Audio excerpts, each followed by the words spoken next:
السلام عليكم ورحمة الله وبركاته. وجنرال نوراني واي dhamaantiin waa idin salaamay ان maaragtay caawa waxaan rabaa inaan update idin siiyo macnaha xaaladda meesha ay marayso inkastoo maaragtay dad oo carabta ka mid ah ay isoo wacaan oo yiraahdaan war nuuraani oo saa wax u jira macnaha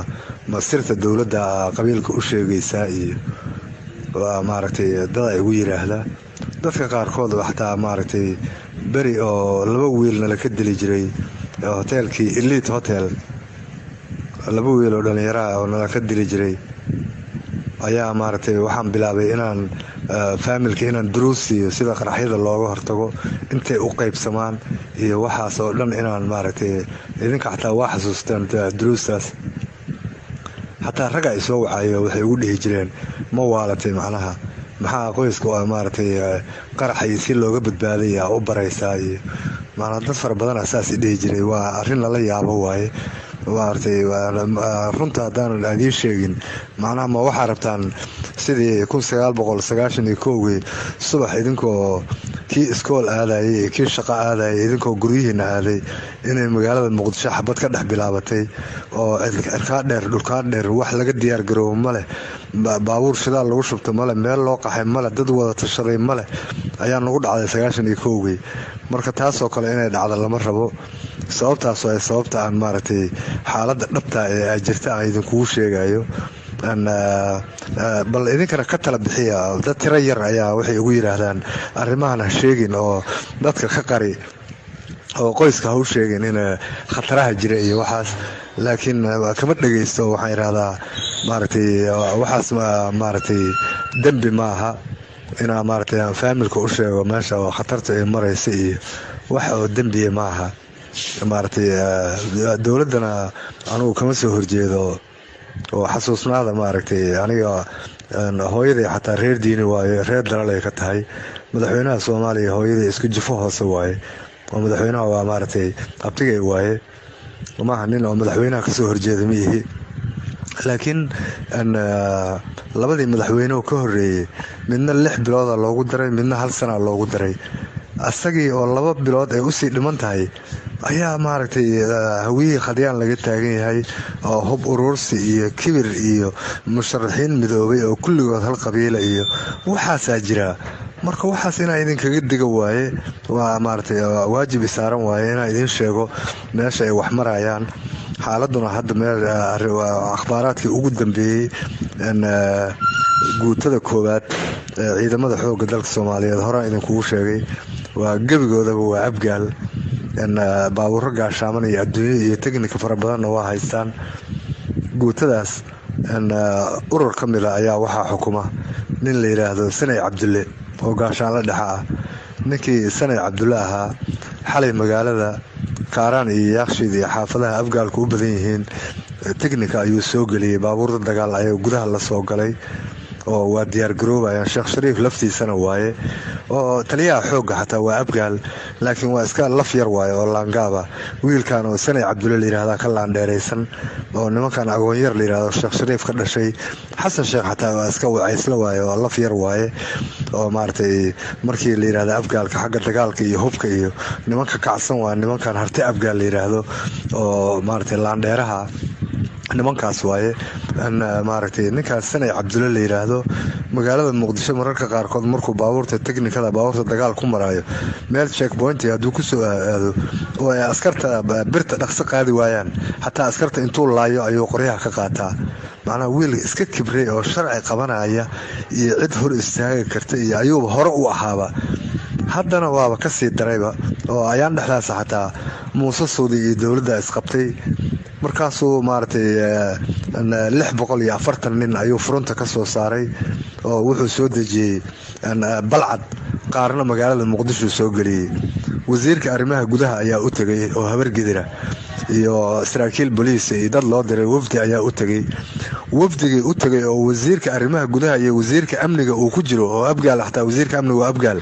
intuu baabuurta xabadda karin horta iyo hubka ka dhigay ayuu yiri idinkoo hub la'aan ila hadlaysaan haddii kale waa idinkoo dhan dabka idin saaraya markaasay ogolaadeen inay hubka ku wareejiyaan markaasuu la hadlay wuxuu yidhi magaalada xamar 5 askari oo ciidankayga ka mid ah ayaa magaalada muqdisho ayagoo habeennimo iska dhex maraya ayaa booliisku qoryo ku qabteen markaasay qoryihii ka qaadeen 5tii qori haddaan hadda la ii keenin wasiirka arrimaha gudaha iyo Saadiq John nin la yiraahdo generaal oo Saleebana labadaba wuxuu yiri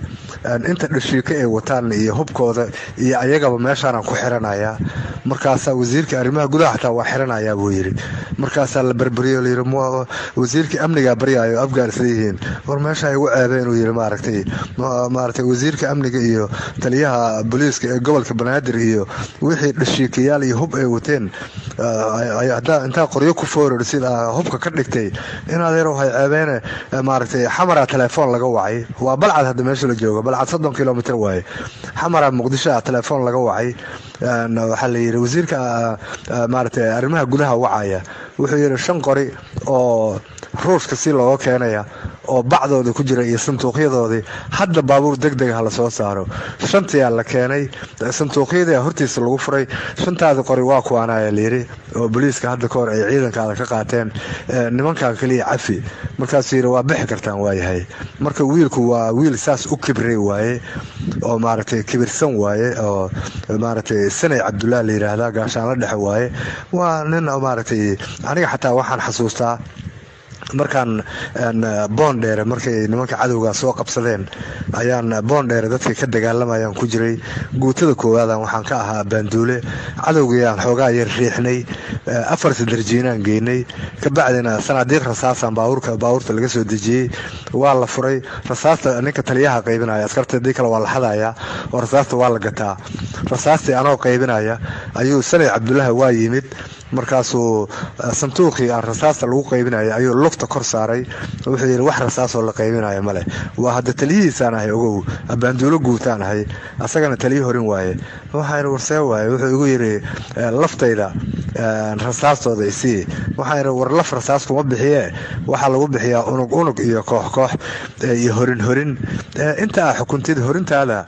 tiradooda waa aqaana liiskoodii waa haya min maalin dagaal oo min 120 xabadooda gacanta ka saaraya cadawgeena xabadda waa socotaa ciidanku hadeen rasaasta degdeg hadda aan loo qaybsan rasaasta waa dhamaanaysa raac hore 4 darjiinaan marayna suuq bacaada rabnaa inaan qabsano waxaan iriniyo hubal isdaji maartay nin abgaal oo aniga maartay saaxiibkay ahayo sarkaal kulliyad ka soo baxo diyaarsan ahaa maana Sanay Cabdullaahi waa jaahil waaye wax iskool dagaalna kama soo bixin ciidan ma yaqaan wax uu yaqaan ma leh waa iska Maleeshiya oo gaashaana dhaxalisay nin abgaala soo booday oo isku laf yihiin baa ku yiri radiga sanduuqa lugta ka qaado yiri ninkii ayuu qori ku foorariyay wuxuu yiri kan maskiin waay aanu sheegaya kan ma dilaayo yiri laakiin adiga wallahi hadaa mar dambe hadasho ku dilaya ninkii abgaalka ahaayaan buu baqay inuu dilo waxa yirniyo raalle ahaw laftaada meeqa waay intaas laftiisa intay tahay oo rasaas ayaan siiyay si dagaalka loo sii wado hadii kale ciidankayga jabi lahaa marka ninka Sanay Cabdullaahi la yiraahdo waa nin noocaas waaye ninkaas Sheekh Shariif isku laf yihiin xalay 25 ilaa 50 ayaa dadku kala sheegayaan oo baabuurta dagaalka teknika ayuu magaalada Muqdisho soo galiyay oo diyaar u ah inay maartay dagaalka ugu horeeyo oo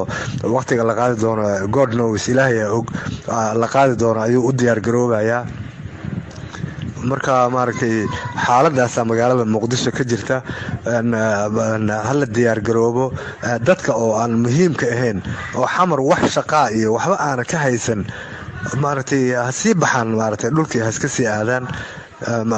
maana xamar hadda wax yaala male waqti doorasho waaye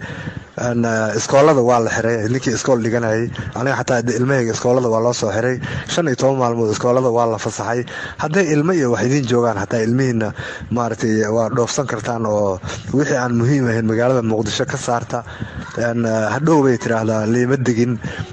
kuwa oo aaminsan inaanan maartay qoyska aanan wax jira aan u sheegin maartay qoyska dhibicdii dhacdo waa lidin sheegaya si ay u diyaar garoodaan meesha diyaar garow waa rabaa dagaal diyaar garow kama soo haro weli arinta qabiil ay maraysaa macna hadda maxay idin kaga sheekeeyay wasiirkii arrimaha gudaha ayaa wiil wuxuu yiri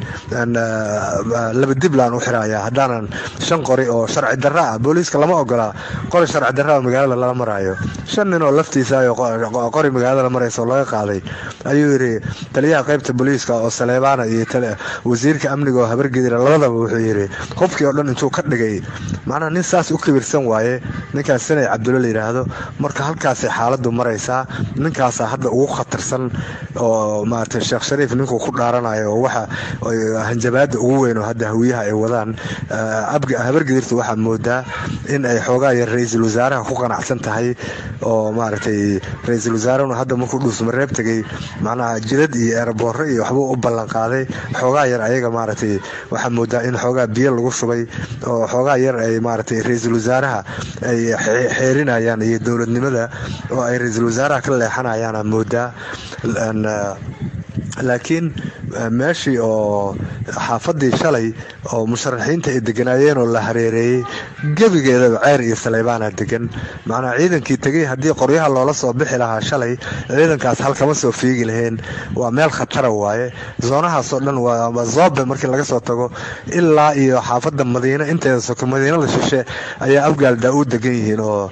Umar Finish qabiilkiisa degan yahay inta ka sokayso dhan ilaa airportka agagaarkiisa wixii vilooyin airportka ku wareegsan waxa soo dhan ceer qabsaday iyo guriyihii bangiyada iyo waxa soo dhan waa wada ceyr miiran waaye iyo Saleebaan marka shalay hadii la isku dhici lahaa iyadana khatarteeda ay lahayd maartay waa iska khamaar waaye hadda magaalada Muqdisho waxa ka socda